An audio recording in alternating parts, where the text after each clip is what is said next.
Story 1 of 9. 13 ISIS-linked Australians returned to Australia after years in Syrian detention camps. 13 ISIS-linked Australians returned to Australia after years in Syrian detention camps. Here's what every outlet agrees on. 4 women and 9 children, total 13 Australians, linked to ISIS left Al Roj detention camp in Syria's northeast on April 24, 2026, and are due to arrive in Melbourne and Sydney on May 6, 2026.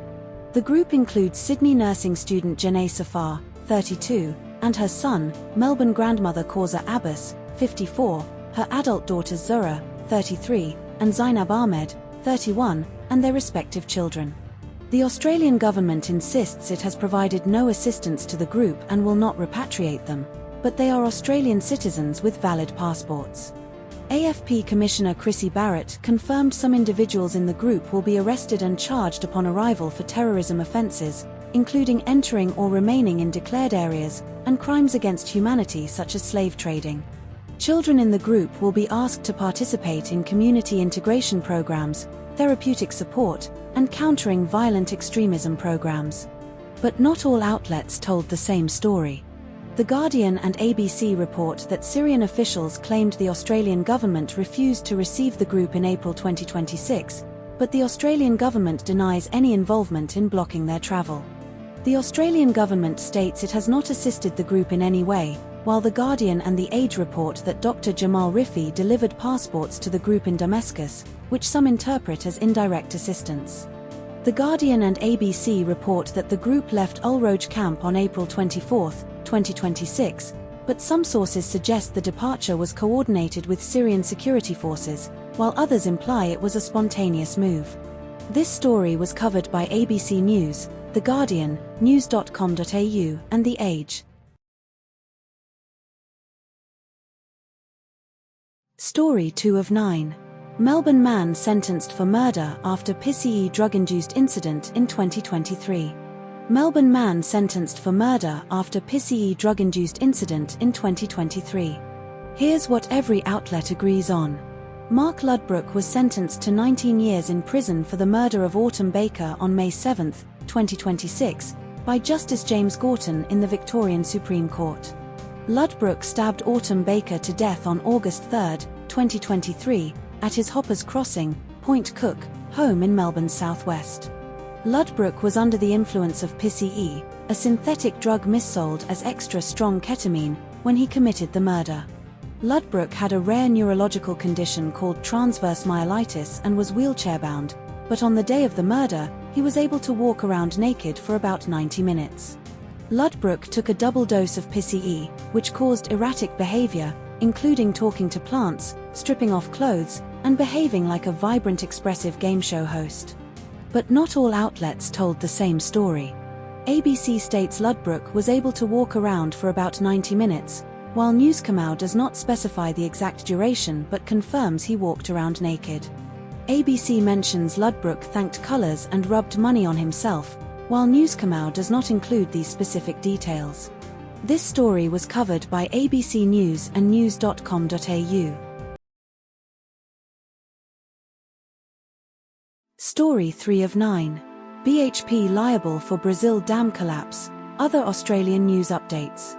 BHP liable for Brazil dam collapse, other Australian news updates. Here's what every outlet agrees on. BHP cannot appeal a UK Court of Appeal ruling that it is liable for the 2015 collapse of the Fundão Dam in Mariana, Brazil, under Brazilian law. The Fundão Dam collapse killed 19 people, displaced thousands, and polluted the Doce River, making it Brazil's worst environmental disaster. The dam was owned and operated by Samarco, a joint venture between BHP, Australia, and Vale, Brazil. The UK High Court ruled in November 2025 that BHP was responsible for the dam collapse, and the Court of Appeal upheld this decision on May 6, 2026. BHP has already paid approximately $32 billion in compensation to hundreds of thousands of claimants in Brazil. But not all outlets told the same story. The Guardian states the next trial to assess damages is expected to begin in April 2027, while Newscomau suggests it may not conclude until 2030 and beyond, implying differing timelines for completion. The Guardian mentions that about 240,000 claimants, 40% of the total, have received compensation in Brazil, while Newscomau does not specify this number or percentage. This story was covered by The Guardian and news.com.au. Story 4 of 9. BJP wins West Bengal election, reshaping India's political landscape. BJP wins West Bengal election, reshaping India's political landscape. Here's what every outlet agrees on. BJP won 207 of 293 seats in West Bengal's 2026 assembly election, ending 15 years of TMC rule under Mamata Banerjee. The election was held in April-May 2026, with results announced on May 7, 2026, ABC, or May 4, 2026, Guardian, likely pre-result reporting. West Bengal's voter turnout was 92.47%, the highest since India's 1947 independence. The BJP's victory in West Bengal is its first in the state, previously a stronghold for opposition parties like TMC and Communists. The BJP now governs 22 states' union territories, up from just 2 in 1984, and rules 78% of India's population. But not all outlets told the same story. The ABC reports the BJP won 207 seats, while The Guardian initially projected over 205 seats before final results. The ABC states voter turnout was 92.47%, highest since 1947, but The Guardian does not mention this specific figure. The ABC claims 9 million voters were deleted nationwide via SIR, while The Guardian specifies 2.7 million in West Bengal alone. This story was covered by ABC News and The Guardian. Story 5 of 9. Australia introduces 20% gas export reservation policy for East Coast domestic supply. Australia introduces 20% gas export reservation policy for East Coast domestic supply.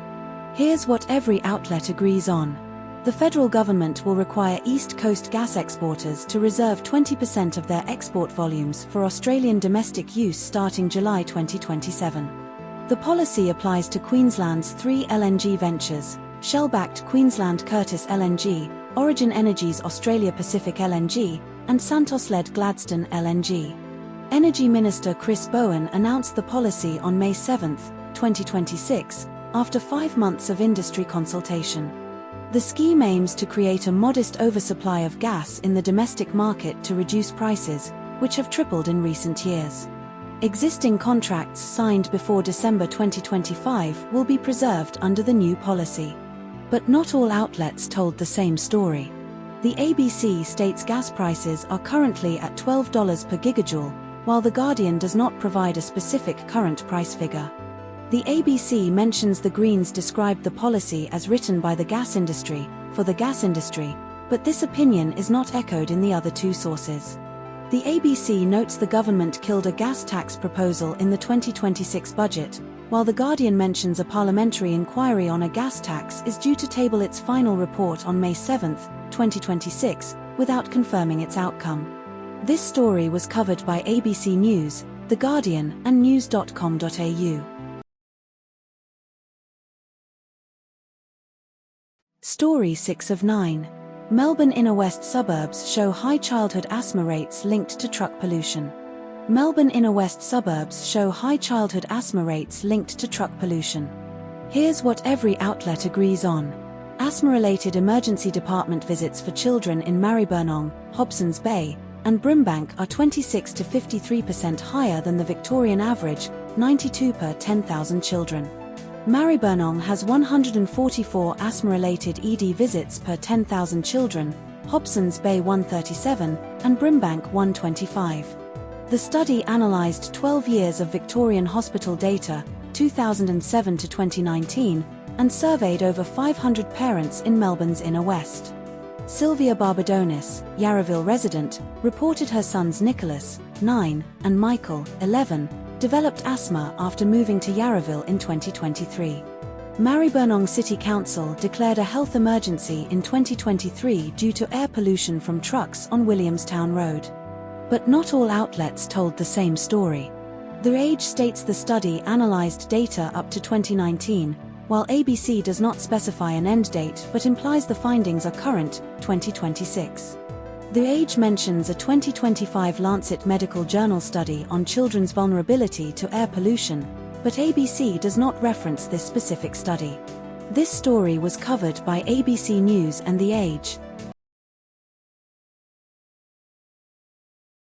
Story 7 of 9. Global Canvas data breach affects Australian education institutions. Global Canvas data breach affects Australian education institutions. Here's what every outlet agrees on. The breach affected the Canvas learning management system, developed by American company Instructure, which is used by thousands of education providers worldwide, including Australian universities, TAFE, and state schools. Tens of thousands of Queensland students and teachers studying or working at Queensland state schools since 2020 were affected by the breach. The compromised data includes names, email addresses, student ID numbers, and messages between users, but no evidence of passwords, dates of birth, government identifiers, or financial information being accessed. Instructure confirmed the breach was perpetrated by a criminal threat actor and stated that the incident was contained, with no ongoing unauthorized activity. TAFE confirmed that some of its students' data, including messages, was compromised by a criminal third party. But not all outlets told the same story.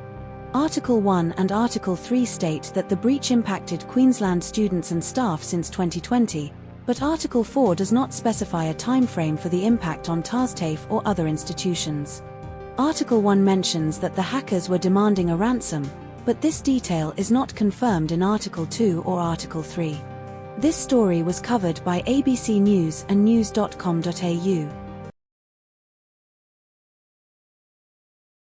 Story 8 of 9. Victoria approves offshore gasfield near 12 Apostles amid energy transition debates.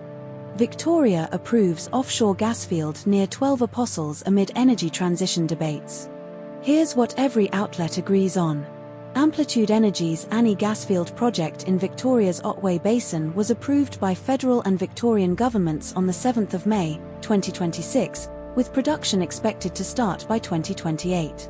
The gas field is located about 9 kilometers off the shores of Peterborough and Port Campbell, approximately 12 kilometers west of the 12 Apostles. The project is expected to provide up to 65 petajoules of gas, or 4% of Australia's East Coast demand over 5 years, supplying industries unable to electrify. The Australian Energy Market Operator, AEMO, pushed back its peak day gas shortfall forecast to 2029, citing increased supply and reduced consumption. Victoria's Energy and Resources Minister Lily D'Ambrosio stated the project would ensure gas supply for industries that can't electrify while transitioning to renewables. But not all outlets told the same story. The Guardian states the gas field will provide more than a third of Victoria's annual gas use, while ABC says it will supply about 4% of Australia's East Coast demand over 5 years. The Guardian claims the project risks our pristine ocean environment, but Amplitude Energy, cited in ABC, asserts the infrastructure is subsurface and will have little impact on visual amenity. The Guardian reports the opposition's pause on transmission lines would strangle Victoria's renewable energy industry, while ABC does not mention this specific claim from the Greens. This story was covered by ABC News and The Guardian. Story 9 of 9. Western Australia 2026-27 budget, $100 fuel credit, housing, health spending. Western Australia 2026-27 budget, $100 fuel credit, housing, health spending. Here's what every outlet agrees on. WA Premier Roger Cook and Treasurer Rita Saffioti delivered the 2026-27 budget on May 7, 2026. With a $3.5 billion surplus for 2025-26 and a projected $2.4 billion surplus for 2026-27. Every WA driver's license holder will receive a $100 fuel credit from July 1, 2026, as part of $198 million in fuel support payments. The state government allocated $4.7 billion over 4 years to housing, including $1 billion for land development and infrastructure, and $2 billion, shared with federal government, to build 34,000 new homes, including 11,000 for first home buyers near metro stations. First home buyer stamp duty concessions increased. No duty on homes up to $600,000, up from $500,000, and vacant land up to $450,000, with the first homeowner grant property cap rising to $800,000, from $750,000. The government committed $1.5 billion over 4 years to build 1,591 new social and affordable homes, including 1,426 through the Housing Australia Future Fund partnership. But not all outlets told the same story. News Kamau states WA's debt will be $4 billion lower than forecast, reaching $34.5 billion by June 30, 2026, while ABC does not mention a revised forecast figure but confirms debt will reach $34.5 billion. News Kamau claims the state's private sector contributed 86% to economic growth, rising 27% over 5 years, but ABC does not reference this specific statistic. News Kamau reports opposition leader Basil Zempilas criticized the budget as a smokescreen, while ABC does not quote Zempilas directly but notes widespread cost of living pressures. This story was covered by ABC News and news.com.au.